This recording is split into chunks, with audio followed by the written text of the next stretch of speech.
Why did I have to follow the Odd Couple? Doing that. That was amazing. I gotta say, that was amazing. Thank you all for being here. I want to thank the city of Indianapolis. Just, this is such an amazing city. Great partners to work with. The people here are amazing. Fans here are amazing, and it's really sort of one of our peak kind of WWE cities. I want to thank all of you for coming out here tonight, and I certainly want to thank Pizza Hut for helping us deliver this press conference. See what I did there? Eat? It truly is, Cody was alluding it to a little bit, the privilege of doing what we get to do, and our performers, all of us that are working behind the scenes of building, structuring, and putting on a show like we did tonight, and seeing the reaction of people, just to see the crowd, to see their reactions, to see, 14,500 plus, to be standing up and, doing the arms with Jay or whatever it was, just having the time of their lives, to see people like, Tyrese, just getting a special exemption to be here tonight because it's just what he loves. And I just saw his dad in the hallway who just told me that, he just comes up to me like full of joy and thanks me for putting a smile on his son's face. It's the privilege to do that in life is to just cannot be explained. So thank all of you for that. Tonight was the highest grossing event that we have ever done in Indianapolis. Yes.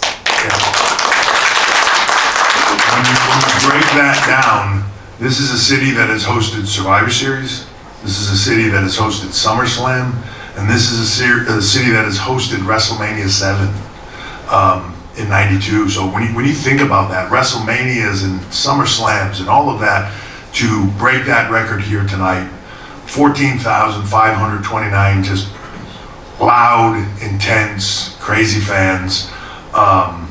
It was amazing and a wonderful night. We set records for the company here for Fastlane. We set gate records and we set sponsorship records here tonight. So just successful across the board. We'll have our people get numbers to you in the coming weeks of what everything was. I wanted to talk about the event a little bit, but more so just the talent that were in the event. Cody and Jay becoming the new undisputed tag team champions in a stellar match. But to see, for me, I don't know, who was he joking about their age in here? Yeah, you don't look 21, but for me, Cody as a kid, Jay as a kid, and then seeing them come in here and seeing what they go through and seeing Cody's growth to what he did when he was here the first time, to leaving, to just becoming an absolutely different human being and different performer and coming back here and just owning it. To see Jay and Jimmy go from where they were to the growth that they've had in this bloodline story over just the past few years to where they are right now. Like, main event, Jey Uso, right in main event level stuff that he is not there because of somebody else. He's there because of the performances he's delivering. It's just amazing for me to see, and the performance that they put on tonight, that match was incredible, and very happy for them. And I'm very happy for everybody that was in it. The Judgment Day have been on an incredible run, and I'm sure it's not over, just getting started. And I'm sure if Rhea Ripley has anything to say about it, they'll all get it together real soon here. The return of Carlito tonight, long overdue, and very excited for him. And as he would say, that's cool. Just excited to have him back, excited to have him back home, and excited to see what he can do on this run. EO continues that, when you're leaving NXT to come to Raw or SmackDown, it's a different world and a different environment. It's like leaving college football to play in the NFL. And sometimes it takes a moment in time, sometimes it's immediate, sometimes people never really make that transition. To see Io's transition now from where she came in the door and that skyrocketing back up to where Io was in NXT and the dominant force that she was there, and seeing her now pull that out here, it's incredible to watch. And in there with two people like Asuka and Charlotte that have literally changed the industry for women, it's awesome to see. So my hat's off to her. And of course, you know, to me, the all-star of, the unsung all-star of that women's division, Bayley, just continues to just prove why she is like one of the most valuable players, an MVP of that division like nobody else. And I don't know that she's always given credit for that, but she absolutely should be. I wanted to talk about Cena for a second and say thank you to John. It's funny, you get to a place in your career and other things come into play and he doesn't need to be here. This is the thing, and he talked about his, you know, the time with Rock. You look at it different when you're in it. When you're in the thick of it, you look at it different, and he looked at it different then.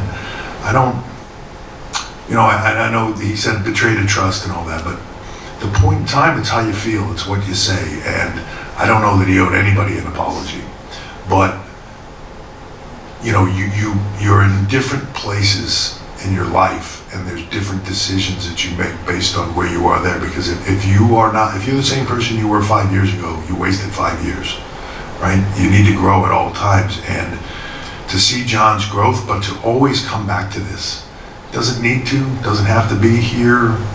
Could be doing a million other things, maybe like resting or sleeping. I don't know, his son doesn't seem to do either one of them. But he does it because he loves it, because there's nothing like this. There's nothing like standing in that ring tonight in front of those, you know, almost 15,000 people and getting that feeling, having that rush, that electric connection. Rock talks about it a lot, right? The electricity, that connection that you have. It's why talent do this in the first place. It's why they do it. Even if they're getting to the end and they decide, you know, it's time to step away, they always want to come back. It's why everybody has such a hard time retiring. It's all of you, and it's that connection. There's nothing else like it in the world, but I do recognize what John is talking about when he says he doesn't know how long he has to do this, right? He's at an age, he's doing a lot of other things. I would just say this to everybody out there, revel in it. I know I am, because the appreciation level that John should get is off the charts, and we all just need to understand how good he is and what he means to this industry. And while you get a chance to see Babe Ruth play, you should see Babe Ruth play. And when he's here, don't criticize it, don't overthink it, just enjoy it, because it won't last forever, and we all need to understand that. But I just want to say thank you to John, because it's what he's doing right now, the run he's doing, the moment that he's giving people like LA Knight, the moment that he's giving people like Jimmy Solo. There's no experience like that in the world for them, and he's gracing them with that. He's gracing us with that. So thank you, John. Within that LA Knight, hard to imagine a year ago he was Max Dupree, right? It's hard to even think about that. And here he is in the position that he's in. And he's right. He is so used to fighting his way up the hill that he can't enjoy it, and I'm working on it with him. Trying to get him to enjoy it, trying to get him to understand that we're all pushing with him. We're all pushing him up the hill too. And but it's amazing to see the transformation, and it's not necessarily a transformation because it's always been there. Just needed the right time and the right platform and the right moment to be able to express it, and here it is. And he's got the opportunity of a lifetime now, and I hope he capitalizes on all of it. Seth and Shin, wow. This is the Shinsuke Nakamura that I've always wanted to see here. And the work he's been doing in the last couple of months with Seth Rollins, it's a different Shinsuke Nakamura. His energy, his vibe, just seeing him on a day-to-day basis, he's like a new person. And it's impressive to see, and I love it. And I hope that he continues to do that, and I hope that we can continue that rise, because he's a special talent, and I want everybody in the world to be able to see just how special he is. So, with that said, thanking everybody here tonight. It's going to be a huge week coming up, as Cody mentioned. Big Raws and SmackDowns. NXT coming up. Carmelo Hayes and Braun Breaker are going to tear it up. You got Cena and Heyman in their corners. Asuka, Roxanne Perez. Cody's going to be there with a big announcement. It's an amazing week. He did mention there was cool music at the end of the promotional package. But it should be amazing, and I want to say that, to me, and I know he's my friend, so people will look at this funny, but the work that Shawn Michaels and that team, his team, is doing down there in NXT is off the chart. Just starting all over fresh, turning everything around, and just week after week after week producing some of the best content that WWE is producing. And my hat's off to all of them and to the talent. And you have to think about the fact that a lot of those talent that they're working with on a day-to-day basis down there, some of them have been doing it for 6 months. And when I say they've been doing it for 6 months, I don't mean they did it 5 years someplace else and came here for 6 months. I mean, literally, they walked through the ropes for the first time 6 months ago, a year ago, a year and a half ago, right? That's unbelievable, right? To be able to get to that level. When I see stuff like that, and I see the talent that we have here right now, and the breadth of the talent that we have in WWE right now, and then I look at what's in NXT, man, what a future we have. You look at people that are coming in like Jade Cargill, what a future. But when you look at all the people that are behind them, the Roxanne Perez's, the Tiffany's, the Carmelos, the Brauns, all of them. And underneath that, there's a thick deck of people that are picking it up even faster than they did. So that whole team down there with Shawn and Matt Bloom and everybody is just knocking it out of the park. Kind of it for me, so I'll open it up to questions. Please don't ask me about Taylor Swift. I will not do it. Thank you. Sir. I won't. Reggie Edwards, Indie Sports Daily. You just touched on this is the highest grossing event ever in Indianapolis for WWE. That seems to be part of the course for almost every premium live event there's been this year. I thought I was going to get like tackled or something. Holy cow, scared the crap out of me. Every event seems to be setting records, selling out everywhere. But where you guys are able to do that without having to rely on every single superstar being on every single event. Roman Reigns isn't needed to be on every PLE or every SmackDown. What does that speak volumes to for not just the talent, the superstars, but everybody behind the scenes and just in WWE, the work everybody has been doing this year? Because almost everybody on this show is operating at a higher level than they were a year ago at this time.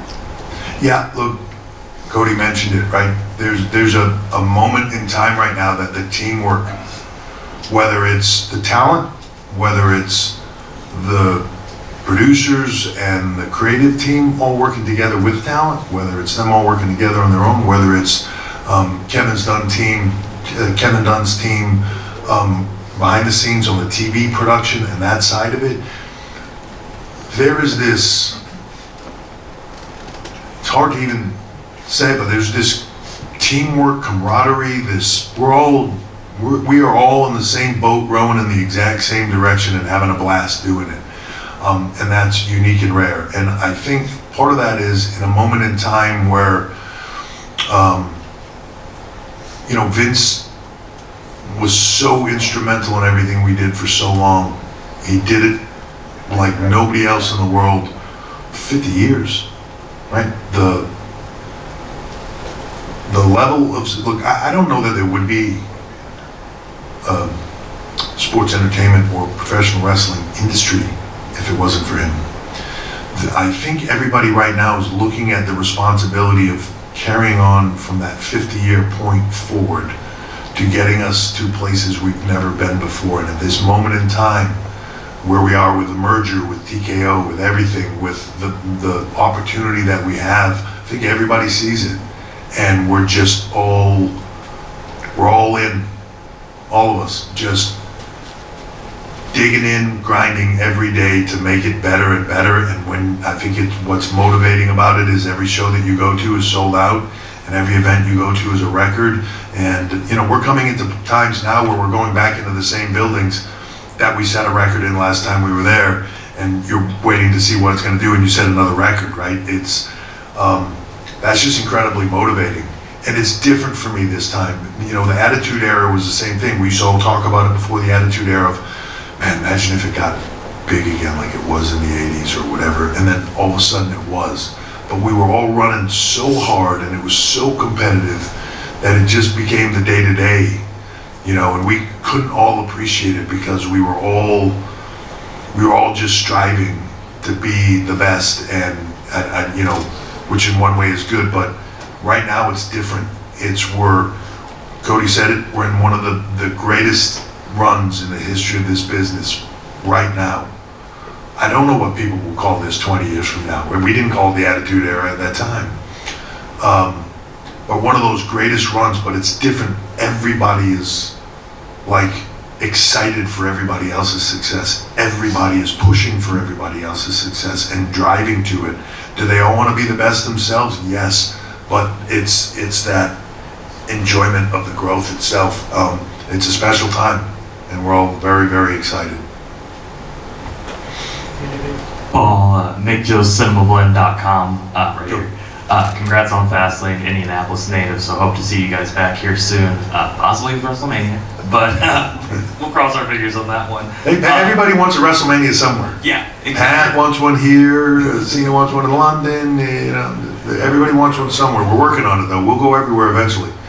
My question, we were teased with her on the pre-show. You talked to Jade Cargill. She didn't appear on the show. Right now, I feel like it's reaching a fever pitch. When are we going to see her appear in the WWE officially? When she's ready to blow the roof off of everything we do, right? There's one thing that I am is patient for stuff like this. Her ability and her rise has been incredibly quick.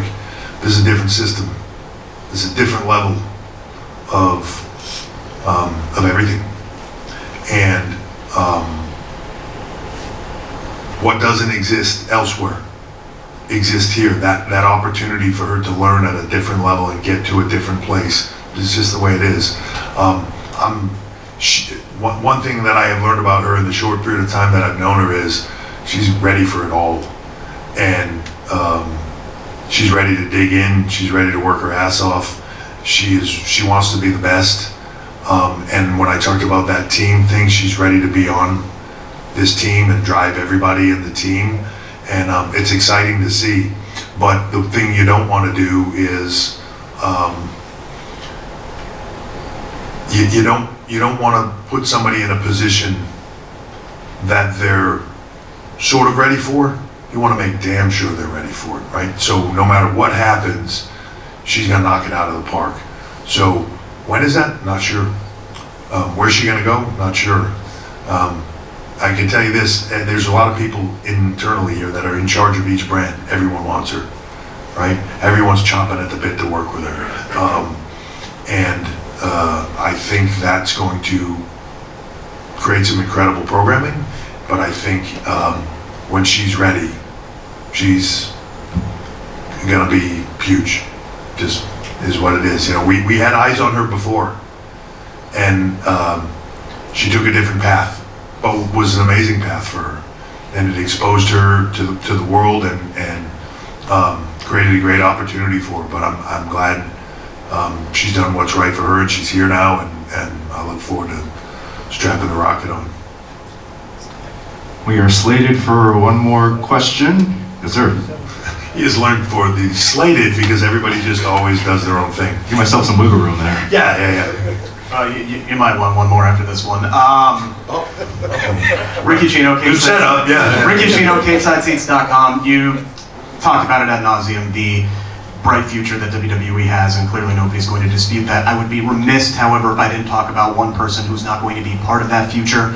Edge, no longer wrestling for WWE for the first time in 25 years. You hear him talk about it, saying he just felt like himself and the company just grew apart, both sides struggling to find avenues for him creatively. Would you share in that assessment for why he's no longer with WWE? Time, right? Time was right for him. Time was right for us. I think he had an amazing career and an amazing send-off here. And I think he felt like he had done what there was to do. I think we sort of felt, yeah, I think you're right. And I wish him the best. You know, I think he said it the other day, right? There's no animosity here. There's no hard feelings. He's doing what's right for him and his family, and I'm happy for him. Very, very happy for him. I sent him that in a message. I'm happy for you, and I'm proud of him and happy for him. And this has to be right for you. This is a grind. It's a lot of hard work. It's got to be right for you. And if somebody feels like a different opportunity is better for them, great. That's wonderful. But the machine doesn't stop for anyone, right? And we're just going to continue to grow and continue to do what we do. And I'm excited. You know, I guarantee you, if you're one of these young people that are here that are trying every day for no negative reason, but when they see him walk away and go somewhere else, they're like, damn right, I'm taking that spot. You know, that creates opportunity. Everybody will step up their game to fill that role. And there's a line of people way more than capable of taking it to the next level, just like he was when he came in here.